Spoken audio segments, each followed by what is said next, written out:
OID Digital TV presenta su programa para empoderar a los emprendedores y empresarios en la era digital por el canal de YouTube. Conducido por profesionales experimentados de larga trayectoria.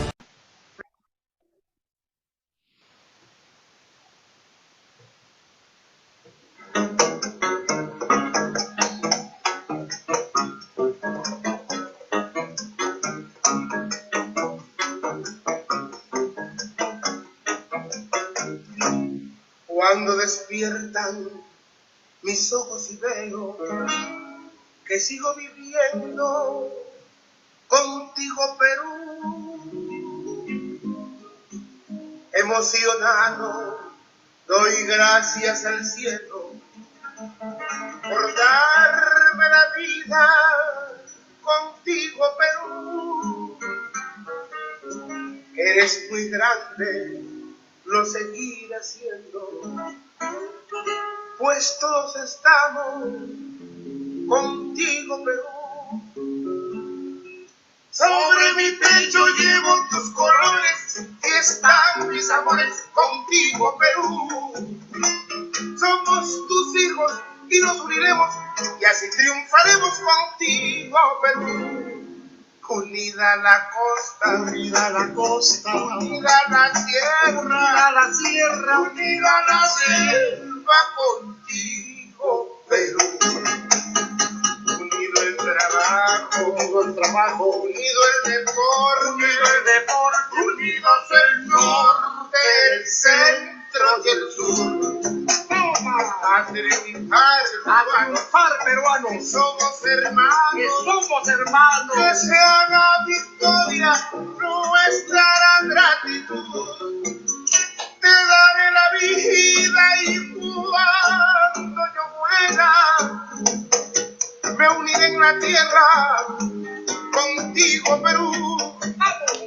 Te daré la vida y cuando yo muera me uniré en la tierra contigo, Perú.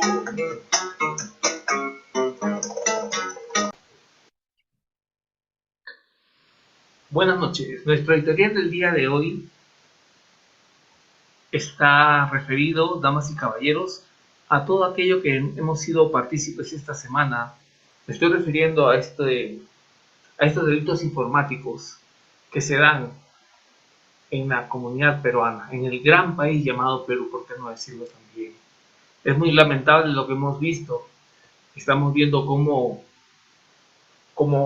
una dama menor de edad, bueno, mayor de edad, porque ya tiene 18 años, ha participado elaborando toda una estrategia para estafar por medio del uso de los códigos QR en la venta de entradas. Pero ella no actúa solo, seguramente debe haber su padre, tengo entendido que es el que probablemente también está inmiscuido en estas cosas. Cabe recordar que una persona a los 18 años ya es un ciudadano con deberes y obligaciones, ¿sí? Entonces, lamentablemente caerá sobre ella todo el peso de la ley. Y al parecer, esta dama, no quiero decir su nombre para no herir susceptibilidades, ya ustedes saben quién es, va a tener que afrontar estos delitos. Tengo entendido que no es primeriza, porque ya tiene anteriormente experiencia en haber participado en estos delitos que la policía le llama delitos de alta complejidad cibernética, ¿no? Al parecer, como les digo, no es ella sola, una serie de gente que conoce, maneja tecnología.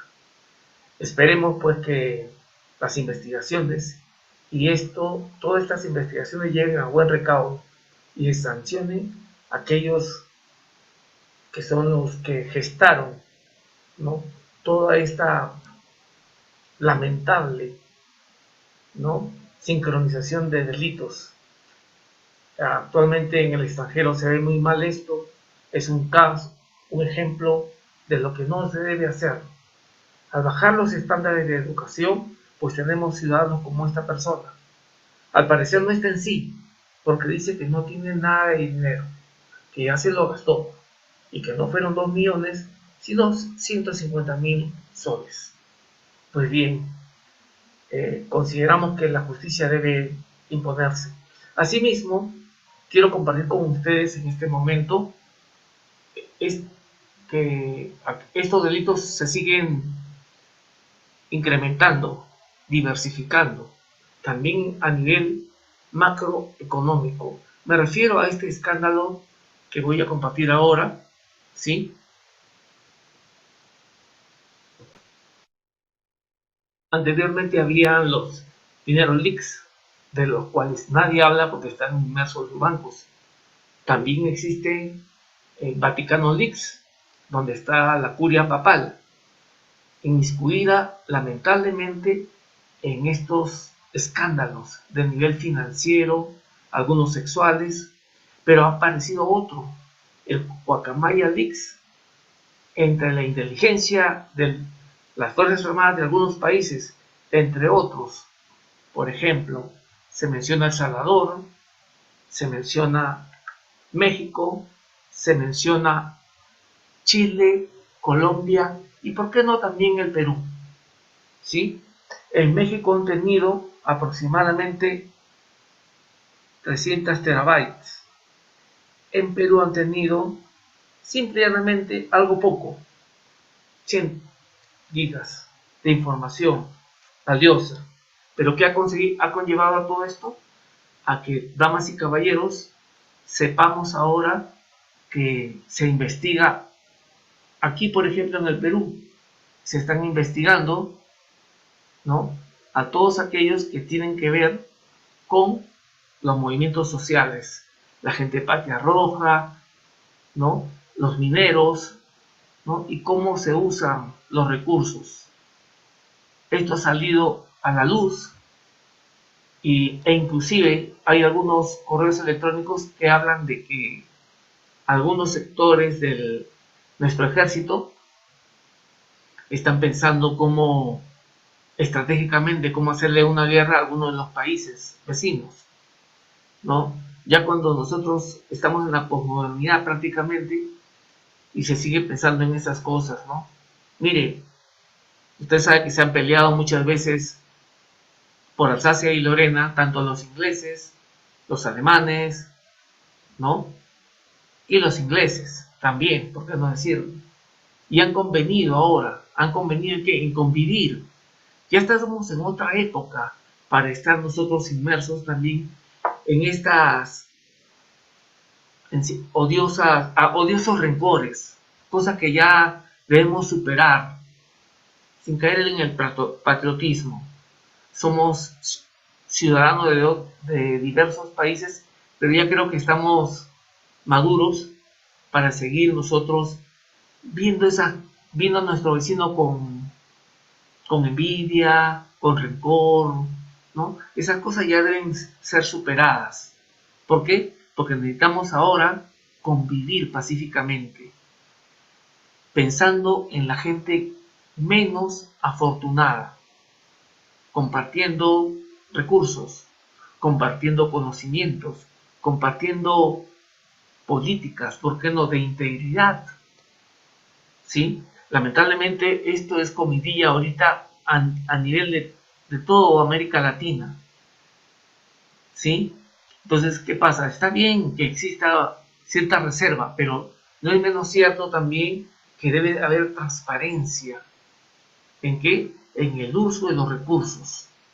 Lamentablemente, muchas de nuestras instituciones solamente se puede ingresar si hay alguna alita por ahí que dar. Esto debe cambiar. ¿Por qué? Porque debemos entrar a otro tipo de política pública. El tipo de política pública llamada integridad. Entonces, damas y caballeros, concluimos en lo siguiente. Cuide su información personal. No comparta fácilmente sus celulares. No comparta sus secretos que ahí están contenidos, sus datos personales, su tarjeta de crédito, porque los secuaces Los temerarios para hacer delito no escatiman esfuerzos. Cuide su persona, su integridad física, cuide su integridad financiera, cuide sobre todo su prestigio personal, el cual fácilmente se puede perder. Hasta aquí, damas y caballeros, nuestro editorial.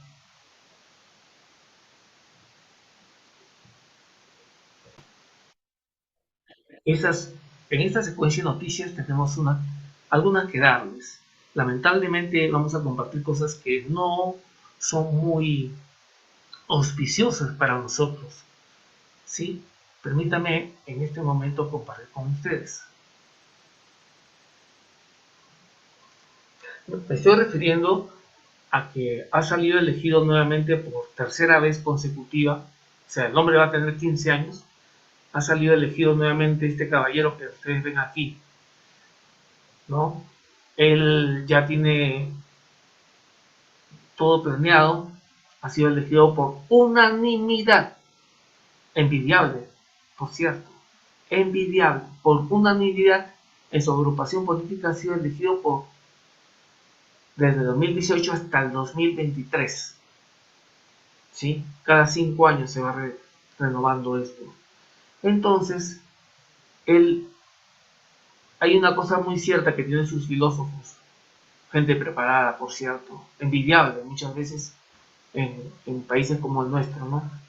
Esconde tu fuerza, espera tu momento, decía Deng Xiaoping. Damas y caballeros, hay algo que la historia enseña y que es un aforismo. Prácticamente es un aforismo. ¿Qué cosa es? Que no debería existir gobiernos continuos de un solo personaje, porque conllevan a que se dé la corrupción. Ahí ustedes tienen al PRI de México. El PRI de México tuvo 40 años y mire qué es México ahora, lamentablemente. Los indicadores de violencia que hay. ¿Por qué? Porque existe lo que se denomina el corporativismo y eso hay que evitarlo.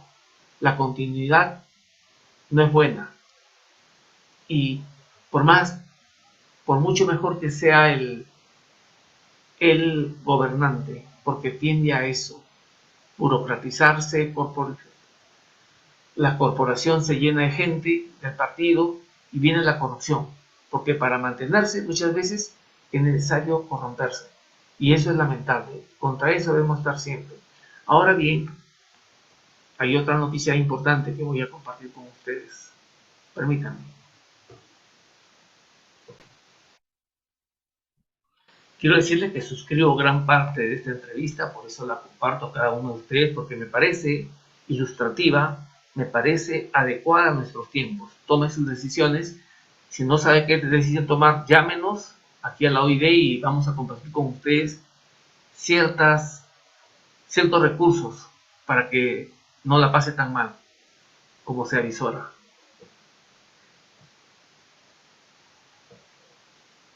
Sarlanda, pero tendrán los votos necesarios. Ojo, necesitan mayoría calificada, quiero 66 votos. Ojo con eso. Con Willy Huerta, que tenía acusaciones muy serias por obstruccionismo en el equipo especial que investiga el presidente de la República, no se obtuvieron los votos y lamentablemente el Congreso quedó muy mal parado, quedó en offside. Vamos a ver en este caso si se van a conseguir los votos para el canciller César Landa por nuevamente sus declaraciones o sus imprecisiones por ser buena gente en el Vaticano ante el secretario del propio Papa Francisco cuando le dice por qué supuestamente el presidente no había ido, no le dice por su posición en la guerra en Rusia. No, canciller, ¿qué tiene que ver la guerra en Rusia? No va porque tiene como 7 investigaciones fiscales, 4 de ellas por ser la cabeza de una organización criminal, que no tiene nada que ver Rusia. Entonces, señor, ¿de dónde sacó esta idea el canciller? Vamos a ver qué pasa en el Congreso de la República. Otro tema que a veces no estamos abordando de fondo porque pues, el tema político judicial nos tiene bastante distraídos. El tema económico. ¿Cómo le está yendo al país? ¿Cuánto está creciendo la economía? Los datos que arroja el propio Instituto Nacional de Estadística e Informática no son nada alentadores. La economía crece, sí, todavía crece, pero crece cada vez más poquito, crece menos de 2% en los últimos meses. ¿Es suficiente para generar empleo?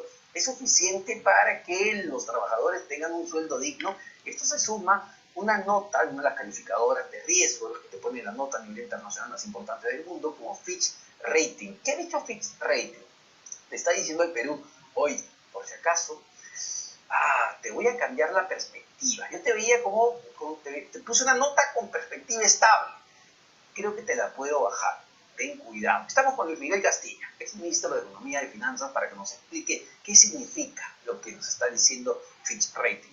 Señor Castilla, ¿cómo está? De todo, muy buenas noches. ¿Qué tal, Omar? Gracias por la invitación. ¿Qué significa esto? ¿Qué quiere decir que Fitch nos dice, no te bajo la nota, pero en mi evaluación te pongo perspectiva negativa? Usualmente cuando las agencias hacen su revisión, tienen dos posibilidades. O cambian la calificación y la reducen, o te dan un preaviso. Y el preaviso es que todavía tus fundamentos te permiten pagar tu deuda, honrar tus compromisos, tienen fundamentos sólidos macroeconómicos, pero ojo, esto se puede deteriorar. Y el siguiente, paso es perder, el grado de inversión, la calificación crediticia. ¿Qué significa eso?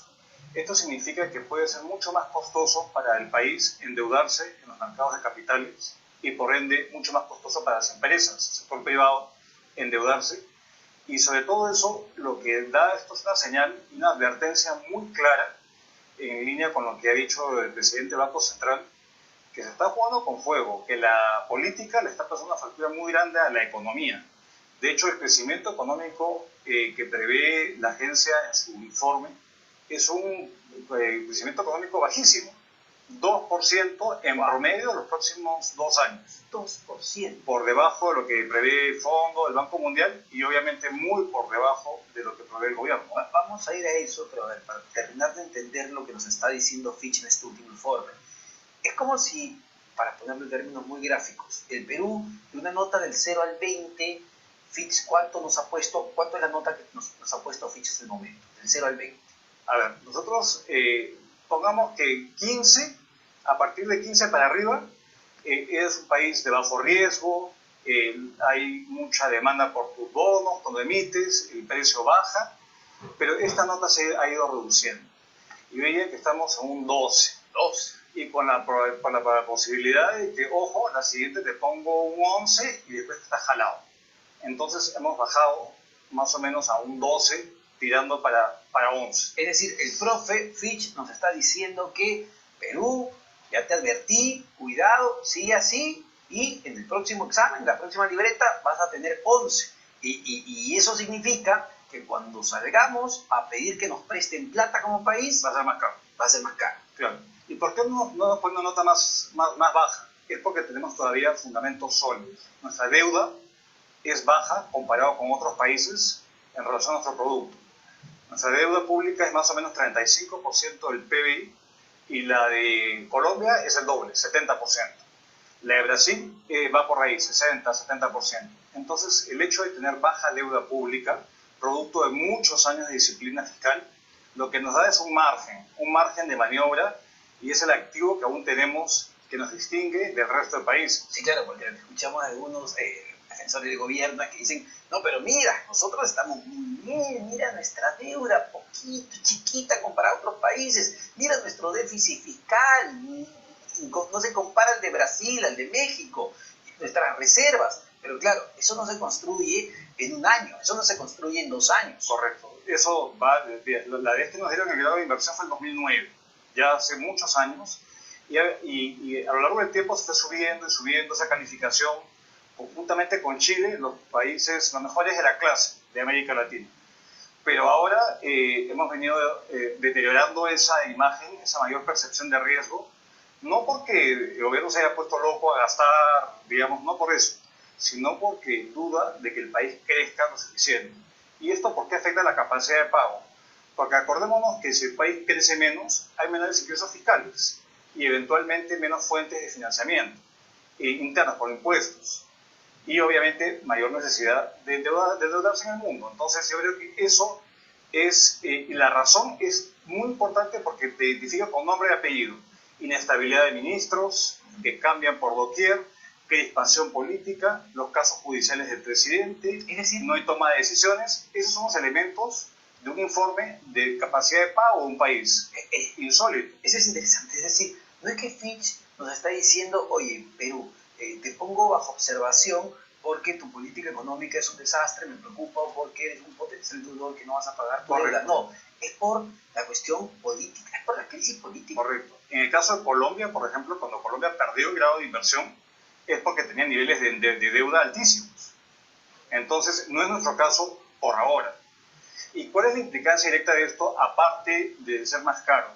Es que se tiene que apartar más recursos del presupuesto para servir la deuda.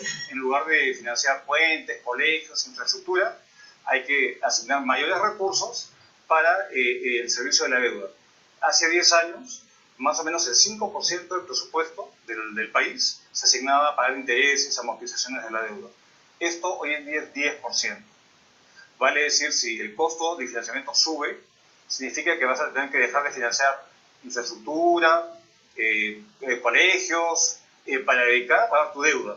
Y esto obviamente no se condice con un país que se ha manejado bien fiscalmente. Ahora, el otro punto importante que mencionaba, señor Castilla, el de la expectativa de crecimiento que tiene Fitch, que efectivamente es una de las más bajas que hemos escuchado de organismos internacionales y acá a nivel local. ¿Qué implica que un país como el Perú, el tamaño de Perú, porque no es lo mismo que Estados Unidos crezca a 2%, que Perú crezca a 2%? ¿Qué implica eso para un país como el nuestro? Bueno, lo que implica es que no se genera suficiente demanda de trabajo, el país va a dejar de reducir la pobreza y lo más reciente en el corto plazo es que la agencia calificadora de riesgo no le cree el plan de estímulo. Lo que piensa es que el plan de estímulo que lanzó con mucho aspaviento el Ministerio de Economía, pues parece que no le dan mucho rédito. ¿Y por qué es eso? Porque el principal componente es reconstruir la confianza. Y la confianza en este ambiente que estamos viendo, digamos, difícilmente se va a recuperar. Señor Castilla, le pido unos instantes.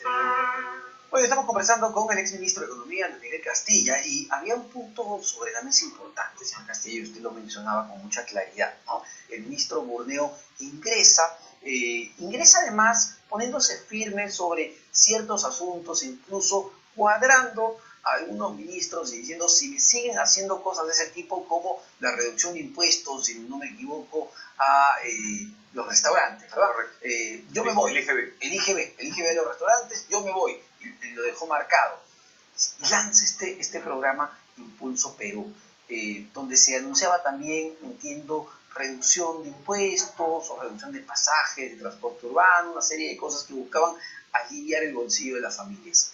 Sin embargo, esto ya hace cuánto fue, más de un mes, y no hemos visto nada. Sí, no hemos visto nada e incluso el ministro ha dicho que tiene que ahora adoptar otras medidas adicionales. Entonces, a ver, yo creo que varias cosas, ¿no? Uno, que hay que darle un poco de tiempo al tiempo, pero la mayoría de normas que ha anunciado implica pasar por el Congreso. Y en este nivel de pelea, yo dudo que le vayan a aprobar, digamos, con la oportunidad de vida. Lo segundo es que si es que se trata de dar más exoneraciones, ya están probadas que estas no funcionan. Ya lo hicieron. Ya lo hicieron y no funcionó, no alivió el bolsillo de la gente. Lo otro es que las normas están muy bien, pero está gente capacitada para poder llevar a cabo los proyectos de inversión, cosa que no está ocurriendo. Y de hecho, él dijo que iba a evaluar la política laboral del gobierno y pronunciarse al respecto. Hasta ahora no se escucha nada. Tenía que ser el propio tribunal de Indecopi, corrigiendo de la plana al Ministerio de Trabajo. Entonces, creo que es fácil decir y ponerse, digamos, muy duro, pero cuando las papas queman, digamos, yo no lo veo a él actuando de manera disciplinada, disciplinando al resto del gabinete. Y acá hay un tema de prestigio muy grande y de falta de credibilidad del país hacia inversionistas de afuera que nos ven y preguntan qué está ocurriendo en este país. Y no solo hacia los inversionistas de afuera, que están monitoreando constantemente las decisiones de política económica y monetaria que se toman, sino con la gente. A ver, algo tan importante como anunciar esto vienen anunciando desde marzo, mayo, que van a entregar un bono para ayudar justamente a aliviar el alza del costo de vida. Un bono, primero dijeron de 500 soles, 400 lo bajaron, finalmente creo que quedó en 270. Esto lo anunciaron con el ministro Graham en mayo. Recién esta semana el MEF ha transferido los recursos para dar este bono. Creo que iba a llegar a 4 millones de peruanos. Pero no hay fecha, no se sabe el cronograma, no se sabe quiénes van a cobrar primero, no hay nada. Entonces, nuevamente, juegas también con la expectativa de los que menos tienen. Así es, y eso es lo peor que puede pasar, ¿no? Porque, claro, se lanzan cifras, se lanzan metas sin tener una capacidad, un plan de cómo gestionarlas. Eso es muy difícil, y aparte hay un sentido de urgencia, ¿no? Si uno va a dar un bono a una población que es vulnerable, que está enfrentando una agudez, un problema, digamos, económico, o no tiene recursos para comprar ciertas cosas, no tienes que actuar con rapidez. Esto ocurrió, de hecho, en la época del ministro Franque, cuando anunciaron al comienzo del gobierno el bono Yanapay para no sé cuántos millones de peruanos, más de 5.000 millones de soles, y el bono se acabó pagando en abril, de agosto del año 21 a abril de este año. Y lo mismo está ocurriendo ahora. Entonces, creo que es fácil comenzar a usar demagogia y retórica de que el gobierno está dándole a la gente más pobre, pero es puro discurso, porque finalmente no está llegando a desplegar este apoyo que se requeriría en un cierto momento oportuno. Si llega ya a destiempo, después posible. ¿Cuán importante va a ser el indicador de pobreza que salga para el 2022? Es decir, lo que vimos después de la pandemia fue evidentemente una reducción, porque en la pandemia la gente se quedó sin trabajo, sin comida. 10 puntos cayó. Creció la pobreza. Luego cae a 4 puntos, a 26%. A ver, pero ahora ya vamos a poder medir cuánto está haciendo el gobierno justamente por aliviar la pobreza. La economía, Omar, es bastante resiliente. Se ha mantenido bastante dinámica pese a todo esto. Uno diría, la economía debería estar en el suelo y no lo está. Pero la previsión es que como mínimo se estanque la pobreza donde está, o incluso comience a incrementarse. ¿Y por qué? Porque obviamente el crecimiento es insuficiente. Y el crecimiento es de mala calidad. Son empleos informales, inadecuados. Es subempleo lo que está incrementando, no el empleo de calidad formal que recibe mayores ingresos. Y esto sumado a una inflación que no cede. El Banco Central, digamos, está haciendo todo el esfuerzo que corresponde, pero vemos que capaz hay una sequía en el hemisferio norte. Esto va a encarecer el precio del maíz, ergo el precio del pollo, y va a afectar el bolsillo de los peruanos que menos tienen. Entonces, creo que ante esta situación, que no es imputable obviamente al gobierno, debe pasar, digamos, magnificar la dimensión del problema económico que se está gestando. Y el mundo cada vez se pone peor. Ese punto quería tocarlo, porque claro, tenemos los problemas internos de crisis política, pese a eso la economía ha seguido ahí avanzando, pues como ha podido, generando empleo, pero de mala calidad, pero al menos generando empleo, un trabajo para la gente se las agencia porque tiene que vivir, pues, y digamos, para bien de alguna manera. Somos un país informal, donde que puede trabajar, trabaja como sea, no es la idea, pero trabaja como sea. Ya, pero por fuera, ¿cómo vienen los vientos de afuera? Leí un informe del Fondo Monetario Internacional que da miedo, la frase que dicen, que a ver, lo peor está por venir. Así es. ¿Cómo es eso? Y es algo similar, digamos, la sensación después de la reunión anual del Fondo Monetario, que fue la semana pasada, es similar a la víspera de la crisis financiera internacional. Acá el móvil es distinto, hay una dificultad de controlar la inflación. La inflación está, digamos, llegando a 2 dígitos en muchos países. Es la más alta en 40 años en los países como Estados Unidos, Canadá, en el Reino Unido, que ha valido que saquen a la primera ministra después de poco tiempo. Y esto lo que apunta es que la única forma de efectivamente quebrar esta inflación es crear una recesión dura. ¿Y qué significa para un país como el Perú? Significa menor demanda de nuestros productos, significa un tipo de cambio mucho más apreciado, significa que el costo de los bienes importados va a incrementarse, y en general el capital se va. Cuando hay época así de volatilidad financiera, los inversionistas buscan refugio en el dólar, buscan refugio en plazas mucho más seguras. Y el Perú no se está convirtiendo en un país seguro, se está convirtiendo en un país altamente inseguro, como Fitch lo señala, y en general un país que está paralizado. Entonces parece que el gobierno no se da cuenta, piensa que acá vamos a seguir pues, en una situación de una falsa sensación de bienestar que cada día se está deteriorando más. No lo estamos sintiendo hoy, pero de acá a los próximos años, si no quiero ser pájaro de mal agüero, vamos a estar mucho más precarizados que en la actualidad. Y esto, digamos, porque no hay un motor evidente, no hay motores a crecimiento. La inversión a la baja, el consumo se está enfriando y el mundo que nos jalaba está con clara probabilidad de entrar en una recesión. Entonces, ¿qué está haciendo el gobierno para atender, digamos, esta situación? Nada. Y a ver, solo para finalizar, con un dato que creo que a muchos preocupa, ojo, no solo a los que ganan o tienen deudas en dólares. Usted mencionaba algo clave, importante. Estamos viendo ya una salida de dólares de países como el Perú, emergentes, poco inestables, hacia países donde se busca mayores tasas de rentabilidad o más seguros. Correcto. Eso quiere implicar que vamos a tener que acostumbrarnos a un dólar, a un precio del dólar por encima de los 4 soles. Es imposible predecir realmente el tipo de cambio. El Banco Central va a hacer todo lo posible por evitar que haya mucha volatilidad, pero al final el dólar es precio, oferta y demanda. Así que finalmente hay una mayor demanda por dólares, y como efectivamente está pasando, porque el dólar está apreciando, puede ser que tengamos un dólar de 4.10, ¿y eso qué significa? Que la inflación va a subir y los costos en general van a ser mucho más altos y la economía se va a resentir aún más.